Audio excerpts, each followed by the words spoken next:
Qur'oni Karim suralari uzun qisqaligiga qarab 4 turga bo'linadi. Birinchisi yettilik, tivol. Qur'oni Karimdagi Fotiha surasidan keyingi 7 ta uzun sura.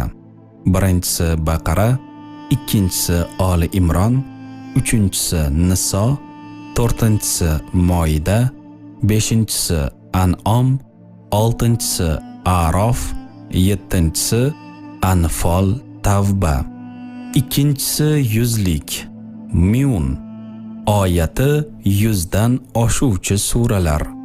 Uchinchisi Masoni, 100 oyatga yetmagan yoki 100 oyatga yaqin suralar.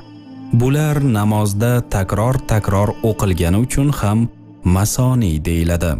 To'rtinchisi sahih qavlga ko'ra Mufassal, Hujurotdan Nosgacha bo'lgan suralar.